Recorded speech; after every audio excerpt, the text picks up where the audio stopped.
What's happening, folks, and welcome to the first season review of Crown Legacy with Manchester United. If you guys are new to the channel, don't know what we do here is look at the season, get a summary of how we did, and look at some stuff, and then plan for the next one. I like doing these. It's nice to debrief after the season ends. If there's anything, guys, I don't put in this video you want to see, then let me know. And next time I do a review on the season, I'll add that in. Obviously, feedback is always welcome. That's constructive.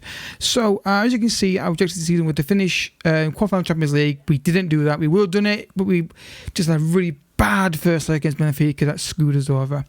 We got Champions League qualification though, which is not a big surprise. We should do that. We eventually got it quite comfortably. FA Cup semi-final, we failed that, but we had a difficult draw. I forget who we lost in the semi-final. I think it was Liverpool in the cup. I think we lost to. I have to check that. And EFL, not important, not judging. So we did win a trophy though, which is cool. Next year they want us to challenge for the title. Favoured.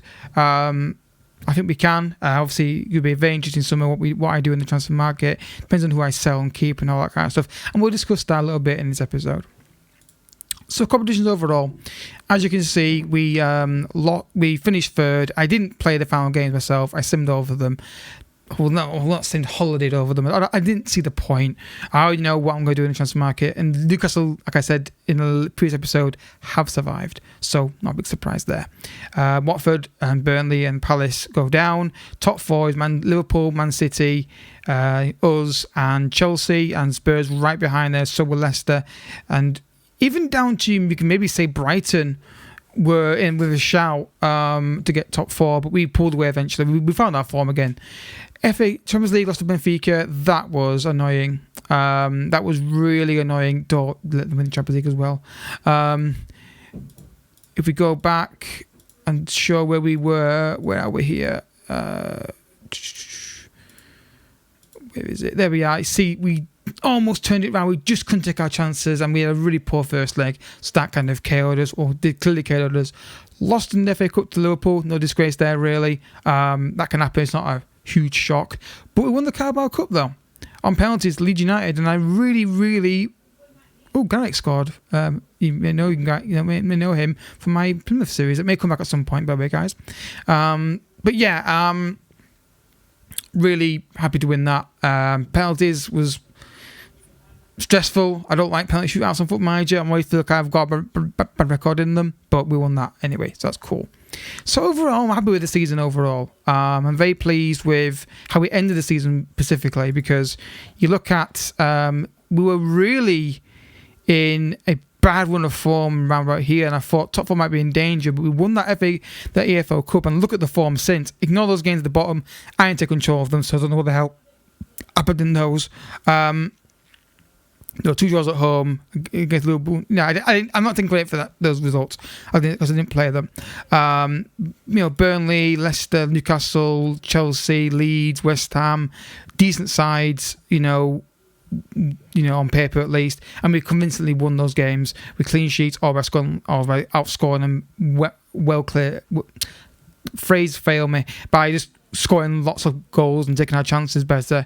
But overall, it's been a very good season. I'm very happy with how we've done. A few bad patches of form stopped us comfortably finishing top four, but good chance to change the title, I should say. We did finish comfortably top four, and I think the formation works. It clearly does. We just got to maybe buy better players to do that. So in terms of the squad, obviously a top goal scorer and player of the year goes to Ronaldo. 27 goals in 43 appearances. Fantastic. And it's just so much fun to have him in United save, rather than having to try and buy him and not being realistic to do it in terms of fees and wages. Have him already here. He'll be here next season. He's not going anywhere.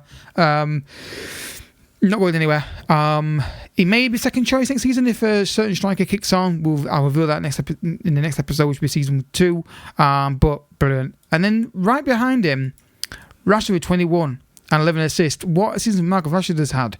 He doesn't feel like he's scored 21 goals. That's the thing.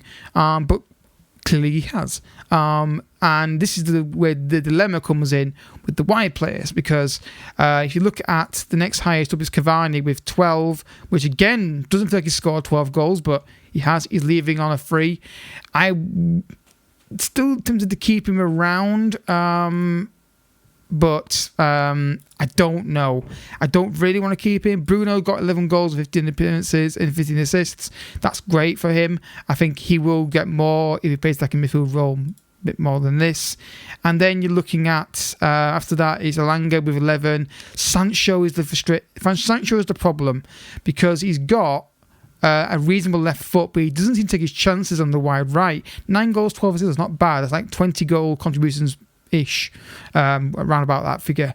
I just feel like he'd be better on the left-hand side on his right foot, but Russia's there. So it's a tricky one. I don't know how to make him get more goals from that position. If you've got any thoughts, guys, let me know. He's going to get a start right wing with a rotation player, with someone competing with him next season. But I just feel like he could get more goals than he's getting at the moment. And then you look at the new signings, so people like Vitinha did his job, just kept things ticking over. He will develop hopefully a bit more next season. Last year did what he did. He's not terrible. Comes into the job. Dominguez was just Mr. Dependable. Only got 1 red card, which is a surprise given that he likes to wind up opponents, and I've got him as a ball-winning midfield and get stuck in. But for the fee we paid for him, it was like 19 million. It's a good deal, and I like having that ball midfielder in that 4-2-3-1. It just allows me to feel like, okay, there's someone in there who's going to be defensive at least in trying to win the ball in there. And then the signing I think really, really impressed me was Nikola Milinkovic. The 6'5" centre back who's got a decent amount of pace and just great in the air really helps, and I think he'll be the starting centre back next season. I think when he came in, I noticed he was winning lots of balls in the air. He should do it at 6'5", and he was just brilliant. And again, it's only 14 games, so I would say how it goes across of the season. But I don't think a centre back's going to be signed because they've also signed Brian Okoa, who I don't need to go buy a new centre back now, so the money can be spent elsewhere. So I am looking at upgrading in certain areas. There's a player that United link with real life right now. I'm thinking of bringing in a couple actually. Fred will be leaving for sure. Not going to keep him around. Don't see the need to keep him really. And people like Wan-Bissaka will probably be moved on as well. So it's going to be interesting somebody to see what we do. We've got 1, 2, 3, 4, 5 centre backs. So I'm thinking Bailly or Lindelof will go. It depends who gets the most money or get the most money for. It's probably going to be Lindelof, because his valuation is a bit higher and there's more interest in him. So that could be something. Again, don't have a problem with either of them. It'd be a case of which one I want to keep. I mean, I probably prefer to sell Eric Bailly because he's got a problem with his injuries. So we'll see who gets the most, who offers the most for him. Elanga, squad player who can do a job on either wing. Not ideal on the left or on the right hand side, but he'll do a job. Now, in terms of players that we've got on loan that we need to make a decision on, you look at can I do it that way. So we've got the transfer value here, and you've got Van der Beek, which he's getting sold. He ain't staying. He's getting sold straight away. He's leaving. Arsene, he's coming back into the first team this season. He's going to start next season. We're rotating with Bruno most likely, and maybe he'll become a winger as well as an squad option. And then Garnacho doesn't really develop, I don't think, this year. So might move him on. Depends on what we can get for him. And we've still got issues to make about Anthony Martial. Given who I've signed, I don't think a striker's going to be there for him. So again, he's probably going to be someone there move on. But it could also be a backup left winger to rotate with Rashford next season. But it depends what money we get. If I don't get enough money for him, I'm not going to sell him.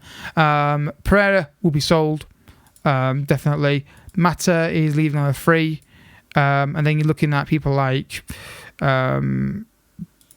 Pelestri, who again will be sold if I can get any money for him. The other player that I'm considering getting rid of is also Amad Diallo. I mean, there's a possibility I could keep him. I have to make a decision on that one. It depends what I can get in the winger position, but I'd like to give him a go. as backup to Sancho, but I'm not sure he's going to be quite good enough. And Brandon Williams will be going. He'll be sold. And so will James Garner, who I'd like to keep him, but I don't think he's going to be good enough, to be honest. So we shall see. It could be a possibility that I get rid of Matic and place him with Garner. That could be a good idea, and I've thought about that, which I think I may do that actually, and then target specific areas. So it all depends on what offers coming for certain players and who's available on the market and who I think is a good option. I've got an insane, I'm not going to show the scouting system because it will show players I've already signed, potentially, but I feel like there's a good team here. Just need to add into these areas. So a ball midfielder, upgrade on Dominguez, back up for Vitinha, probably James Garner, get a right winger in, and just see where we are. And yeah, I think next season we can definitely do better. We've got a good nucleus of a team. I don't want to just blow money on everybody and disrupt the youth players, but I want to try and maybe target specific areas. So, okay, I need a better ball in midfielder maybe, or I need a better goalkeeper. I would love to get rid of De Gea and bring in a top-class goalkeeper. I would love to. That might be the big signing in the summer. Get rid of De Gea off the wages and get in a good goalkeeper. But again, it comes down to wages. It comes down to availability. He's not terrible, but I think we can do better. So, finances looking good. We're at £75 million, £95 million available for transfer. We will be hoping getting more of that. Obviously, we've not done the new sponsorship deals and got some money yet. I don't want to go any further, guys, because obviously it will affect the transfer window. I don't want to waste time on that by progressing and waiting for you to get the full. Also, it might bring you up about signing. I don't want to ruin ruin the signing that I've made in the window. So I've got a scout of players, I've got a list of players I'm looking at, and I'll wade through them and see what I can get for players I want to move on and go from there. So thank you for watching, folks. Is there anything in this video I've not put in for season review you want to see? Let me know in the comment section. Don't forget, check out the FIFA channel down below and Let's Play channels as well. But until next time, I'm also live on Twitch on Friday, Tuesday and Wednesdays. I'm hopefully starting this Friday coming when I get my YouTube stuff back on track. But until next time, thank you so much for watching. Bye bye.